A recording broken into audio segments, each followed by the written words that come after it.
Top quality और consistent performance के लिए सिर्फ सिल्वर पंप। टॉप क्वालिटी और कंसिस्टेंट परफॉर्मेंस के लिए सिर्फ सिल्वर पंप, नाम याद रखना। पालघर नंतर ठाण्यात देखील जनता दरबार घेणार असल्याची घोषणा वनमंत्री गणेश नाईक यांनी केल्यानंतर सोमवारी 24 तारखेला 11 वाजता ठाण्यातील महाजनवाडी या ठिकाणी जनता दरबार गणेश नाईक घेणार आहे। त्यामुळे अनेक ठिकाणी आपल्याला बॅनरबाजी पाहायला मिळते। ठाण्यातील महाजनवाडीच्या परिसरात जिल्हाधिकारी कार्यालयाच्या बाहेर मोठ्या प्रमाणात आता भाजप समर्थक गणेश नाईक समर्थक यांनी आता बॅनरबाजी करायला सुरुवात केलेली आहे।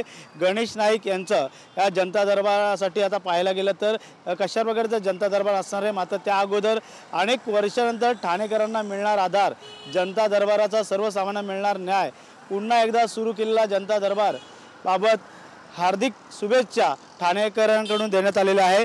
आणि याच ठिकाणी हे बॅनर जे आहेत ते झळकताना आपल्याला पाहायला मिळत आहे। गेल्या काही दिवसापासून जनता दरबार ठाण्यात गणेश नाईक घेणार आहे, त्यामुळे शिवसेना आणि भाजप यामध्ये शीतयुद्ध रंगताना आपल्याला पाहायला मिळत होतं। मात्र आता सध्या तरी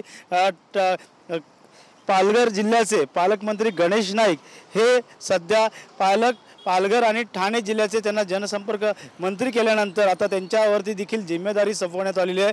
त्यामुळे येणाऱ्या काळात आता जनतेची कामं ज्या पद्धतीने प्रशासन करत नव्हते, त्यामुळे प्रशासनासमवेत जनतेला घेऊन ही कामं आता होणार आहेत। त्यामुळे नक्कीच ठाणे असेल, नवी मुंबई असेल, पालघर असेल या भागात आता जनता दरबारला घेऊन शिवसेना असेल भाजपमध्ये शीतयुद्ध पाहायला मिळत होतं। मात्र ठाण्यामध्ये जर जनता दरबार घेत असेल तर आम्ही देखील पालघर या ठिकाणी जनता दरबार घेऊ असं देखील परिवहन मंत्री प्रताप सरनाईक यांनी देखील सांगितलं होतं। त्यामुळे नक्कीच आता पालकमंत्री ठाण्याचे एकनाथ शिंदे जरी असले तरी मात्र त्यांना तोडीस तोड उत्तर आता जनता दरबार घेतात का हे देखील आज पाहणं गरजेचं राहणार आहे। त्यामुळे नक्कीच जनता दरबारकडे सर्वांचंच लक्ष लागलेलं आहे।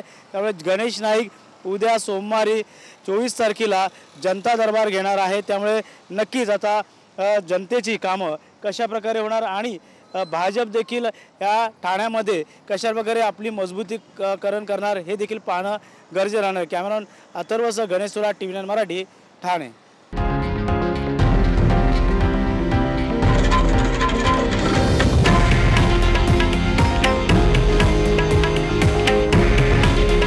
हे आहे देशातील नंबर 1 न्यूज नेटवर्क आणि आपण पाहत आहात TV9 मराठी। काळजी तुमची, हित महाराष्ट्राचं।